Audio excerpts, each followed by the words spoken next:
Hello everyone, happy Monday. I'm Coy Wire. Welcome to CNN 10, bringing you some of the top stories of the day in 10 minutes. I hope you had an outstanding weekend. We've got lots to get to, so let's get started. First, in the Middle East, where CNN got a rare and limited look at a disputed strip of land that links Gaza and Egypt, the Philadelphia Corridor. Israeli Defense Forces currently control the 14-kilometer strip of land in southern Gaza along the border with Egypt.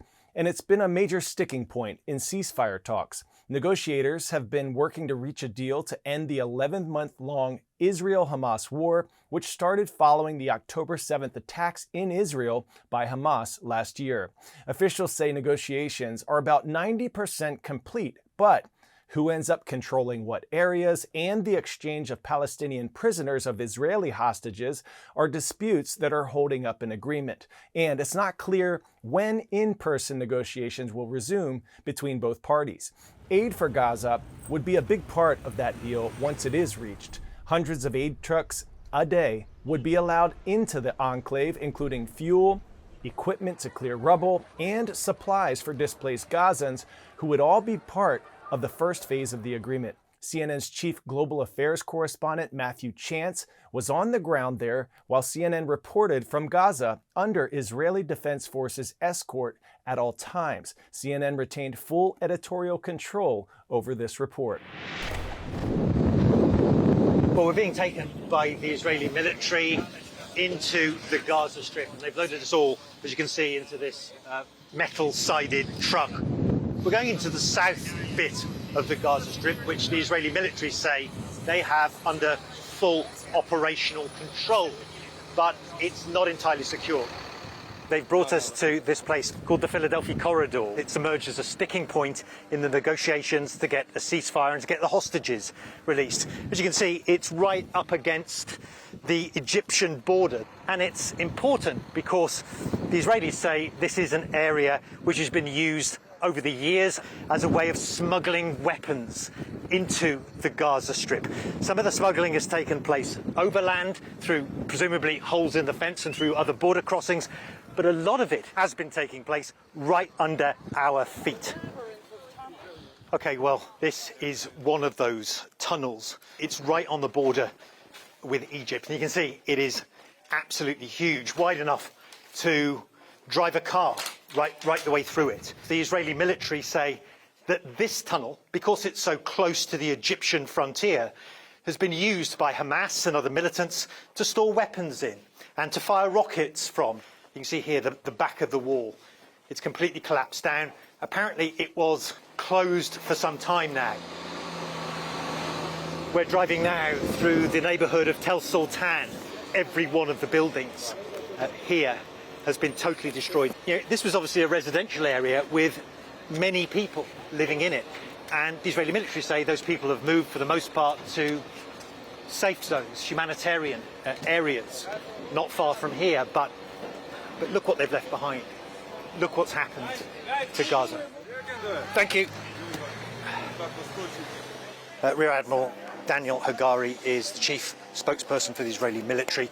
How can you justify causing so much damage, devastation, destruction in pursuit of your objectives? The only reason is because Hamas has built his military capabilities in that way that there is no other possibility. There is a town underneath Rafah. If you don't demolish it, then Hamas will go back and have a stronghold, a military stronghold. He is using the population, embedding in the population. He's creating this destruction and also the death of the population. Well, this has been a very tightly controlled bit of access into Gaza with the Israeli military. There's such a lot we haven't been able to see, but it's incredible. They've showed us what they have. It's definitely a narrow view, but it is also the only view right now that we can get firsthand. Matthew Chance, CNN, in the southern Gaza Strip. 10-second trivia. What important metal is the state of Arizona known for producing? Gold, silver, copper, or aluminum?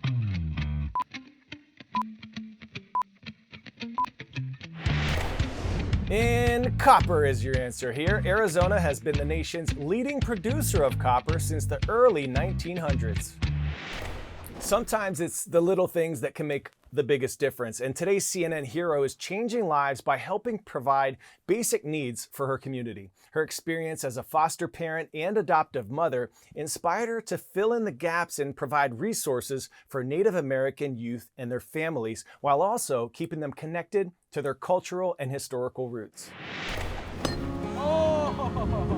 I've always wanted to be a mom. My husband, he's wanted to be a dad. I put it in prayer, and God said, I'm gonna bless you a different way.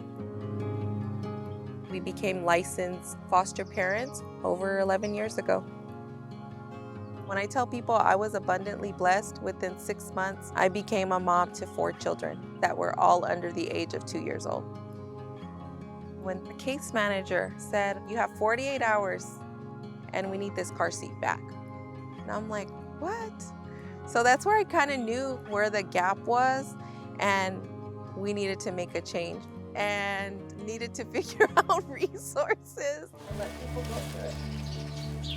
So what's the deal here? So today you can just come and get whatever you want. I started out just providing basic resources, clothes and shoes and diapers. I would tell my family, like, don't throw away your stuff. There's people that need it. Let's wash it and clean it. This is my mad chaos, is what I call it. This is our space to put all of our goodies. Usually we get a request for like clothing or diapers, and if we have the stuff, we'll give it to you. There's such a huge need. Arizona has over 10,000 children in foster care. Reports show that about 10% of that population is Native American. Those numbers don't reflect the massive amount that we have. There's thousands of Native children that are in care and could be connected to culture. And I thought, we really should be doing more. When I was like 4 years old and I got moved out of my house, most of my connections that I might have had to my past were kind of severed. When I was adopted to my mom's house, she made the extra step to make sure that I was connected back to my roots. It's a surreal experience. It's just like that feeling of like deja vu at like a powwow. There's a lot of kids that are kind of in my similar situation. I don't know if they're like foster or adopted, but I know they're struggling to find themselves. It helps them. That inspires me to find out as much as I can about who I am as a person, what I can do for my community.